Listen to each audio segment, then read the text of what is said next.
மீண்டும் உங்கள் அனைவரையும் ஏற்றிவிடப்பா ஐயப்பா நிகழ்ச்சியை சந்திக்கிறதுல ரொம்பவே சந்தோஷம்.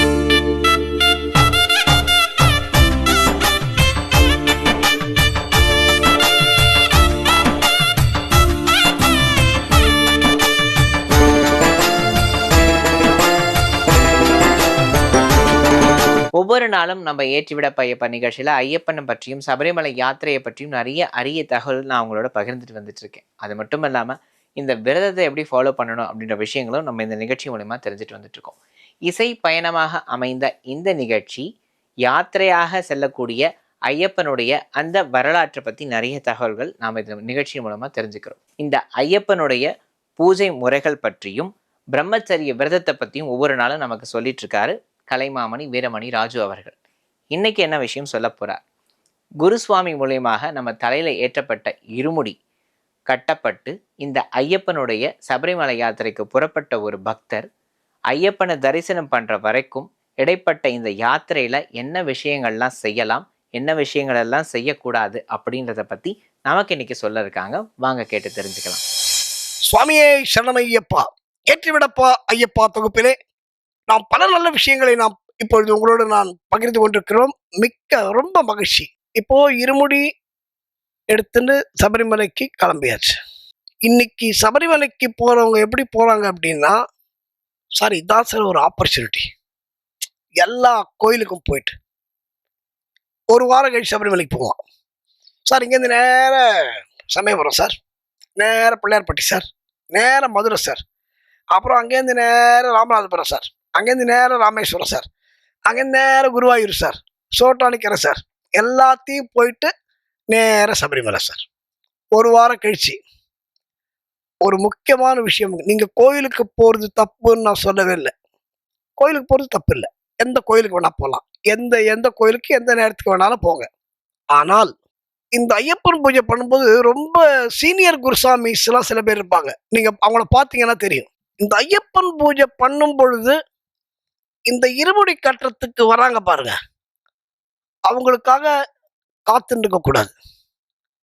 கடன்னு இருமுடி போயிட்டே இருக்கணும்.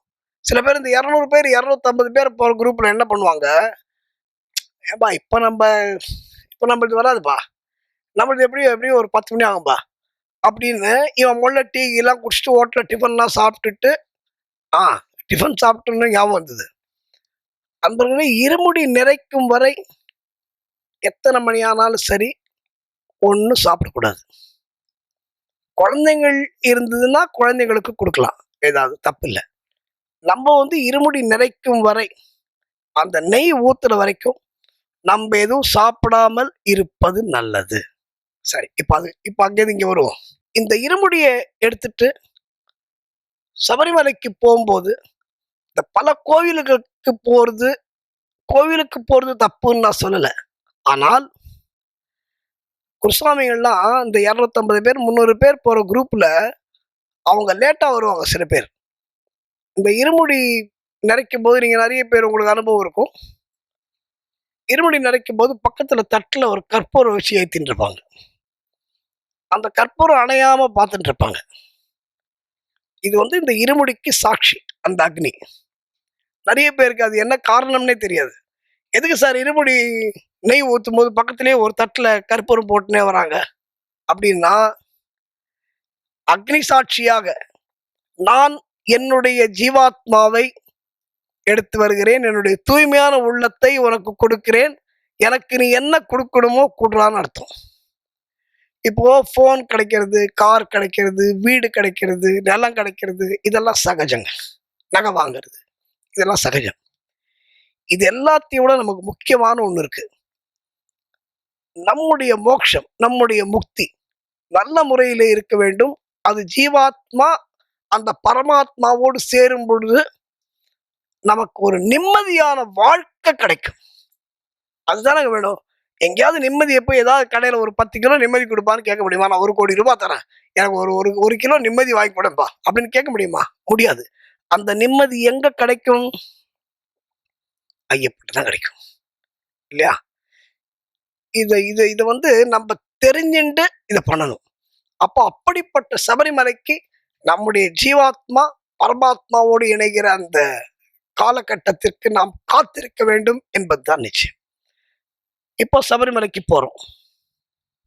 போற வழியில எல்லா கோயிலையும் பார்த்துன்னு போகாம, இந்த ஐயப்பனுடைய நெய் யாருக்காக நிறைக்கப்பட்டது? ஐயப்பனுக்காக நிறைக்கப்பட்டது. நீ இருமுடி நிறைச்ச உடனே ஐயப்பன் அங்க ரெடி ஆயிட்டு வரான். ஆஹா, வந்துட்டாங்கப்பா, நம்மளை தேண்டு வராங்கப்பா, அங்கேருந்து மயிலாப்பூர்லேருந்து வராங்க, மந்தவெளிலேருந்து வராங்க, ஆழ்வார்பேட்டிலேருந்து வராங்க, அந்த நெய்யை ஏற்றுக்கணும்னு காத்துட்டு இருப்பாராம். ஆனா நீ சுத்தி 10 நாள் கழிச்சு ஐயப்பன் கொண்டு போய் அந்த நெய்யை கொடுக்குறோம். நீங்க கோயிலுக்கு போங்க வேண்டாம்னு சொல்ல, உங்க இருமுடி எடுத்துட்டு முதல்ல சபரிமலைக்கு போங்க. சபரிமலைக்கு போயிட்டு அந்த ஐயப்பனுக்கு அந்த அபிஷேகத்தை, இந்த நெய்யை கொடுத்து விட்டு அதுக்கப்புறம் நீ வரும்போது எங்க வேணா போங்க சார். திருச்சியா, மலைக்கோட்டையா, ஸ்ரீரங்கம்மா, குற்றாலத்தில் போய் குளிக்கிறியா, என்ன வேணா பண்ணுங்க. ஆனால் நீங்கள் சபரிமலைக்கு நிறைக்கிற இருமுடியை முதலில் ஐயப்பனுக்கு கொடுத்து விட்டு அவரிடம் சமர்ப்பித்து விட்டுத்தான் அடுத்த கோயில்களுக்கு போக வேண்டும் என்று எங்களுடைய குருமார்கள் எல்லாம் சொல்லியிருக்கிறார்கள். தயவு செய்து அதை பின்பற்றுங்கள். முக்கியமான விஷயம் என்ன அப்படின்னா, இப்போ சபரிமலைக்கு கிளம்புறோம், வழியில போறோம், எருமேலியில் நமது பயணத்தை தொடங்குகிறோம். எருமேலியில ஒரு முக்கியமான விஷயம் இருக்கு. அது என்ன விஷயம்? அந்த முக்கியமான விஷயத்தை நாம் நாளை பகிர்வோம் என்று சொல்லி, சுவாமியே சரணமையப்பா.